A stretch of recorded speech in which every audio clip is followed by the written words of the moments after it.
سلام عليكم طبتم مباركة طيبة ربي أعوذ بك من همسات الشياطين وأعوذ بك ربي أن يحضرون بسم الله الرحمن الرحيم الحمد لله وسلام على عباده الذين اصطفى সম্মানিত মুসলিম ভাই বোনেরা, সুপ্রিয় শ্রোতা বন্ধুরা, আপনাদেরকে স্বাগত জানাচ্ছি আমাদের আজকের প্রশ্ন উত্তর পর্বে আল কোরআন হাকিমের আলোকে। এবারে আমরা প্রশ্ন আহ্বান জানাচ্ছি, শ্রোতা বন্ধুদের থেকে প্রশ্ন করুন। জি স্যার, আমার একটা প্রশ্ন আছে। আমি জাকারিয়া মাগুরা থেকে। ঈদুল আজহা সলাতের নিয়ম কি? জি, অনেক অনেক মারহাবা। যে আমাদের এবারের অত্যন্ত গুরুত্বপূর্ণ প্রশ্ন যে ঈদুল আজহা শব্দটা আজহা দদ, ঈদুল আজহা সলাতের নিয়ম, বা যেটাকে আমাদের এখানে আজহা হিসাবে উচ্চারিত হয় ঈদুল আজহা। দেখুন, আল কোরআন হাকিমে আল্লাহ সুবহানাহু ওয়া তাআলা সূরা হজের তাকবীরের নিয়ম বর্ণনা করেছেন।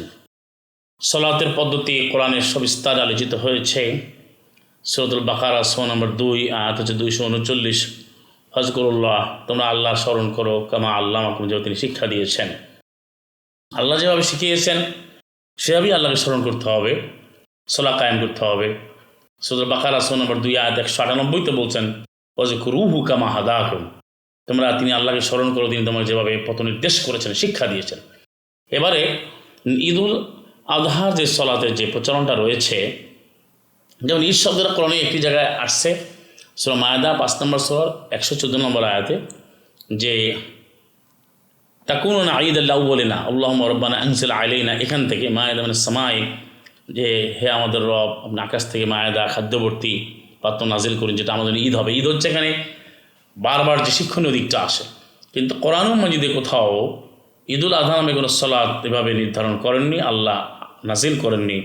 12 নম্বর সূরা ইউসুফের 40 অনুযায়ী, যে মা আনজাল্লাহ বিহা মিন সুলতান, এই ঈদুল আজহা নামে কোনো সুলতান, কোনো প্রমাণ আল্লাহ অবতীর্ণ করেন। এখন আমাদের এই কোরবানের মাসসমূহে বা হজের মাসসমূহে, কোরবান ও হজের মাসসমূহে আসল মালুমাতে আমরা কি করব, সেই ব্যাপারে আল্লাহ সুনির্দিষ্ট এবং সুস্পষ্টভাবে বিধান জানিয়ে দিয়েছেন সাল্লাল্লাহু আলা মুহাম্মদকে।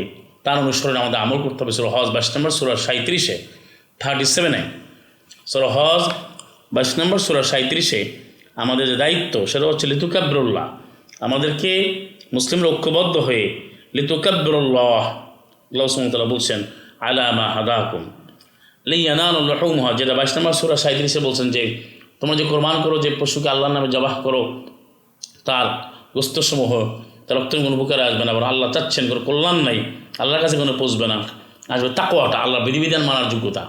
এরপরে বলছেন আল্লাহ এভাবে এইগুলো তোমাদের জন্য বশীভূত করে দিয়েছেন।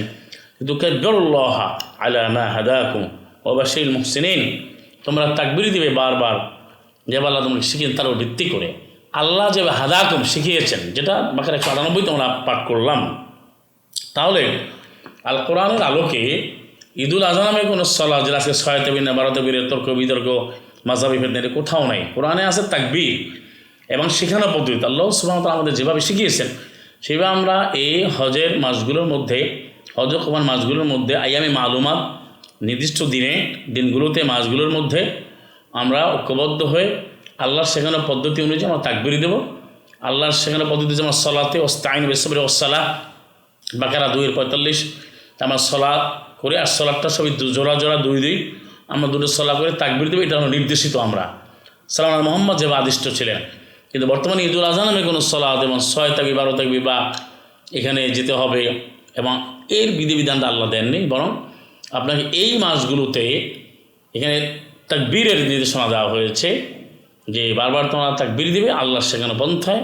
আর সেই মা হাদাকুমের শব্দটা বুঝতে হবে, অর্থাৎ আমরা সবসময় যেভাবে আমরা সলা করি, আমাদের দৈনন্দিন জীবনে যে আমরা 6 ওয়াক্ত বা 6 টাইমে যে আমরা সলা কায়েম করি, ওইভাবে আপনার যেদিন এই 4 মাসের মধ্যে যে কোনো একদিন আপনাকে 2টো সলা বা 2 রাকাত সলা করে তাকবীরের ফরদিয়ত বা এর আদেশটা আমাদের কার্যকর করতে হবে। সূরা হজ 22 নম্বর সূরা 37 বা 37 অনুযায়ী। আমার বিষয়টি বুঝতে পেরেছেন? আমা তৌফিক ইল্লা বিল্লাহ, আলাইহি তাওয়াক্কালতু ওয়া ইলাইহি উনীব। সালামু আলাইকুম, তিবতুম মুবারাকাতান তাইয়্যিবা।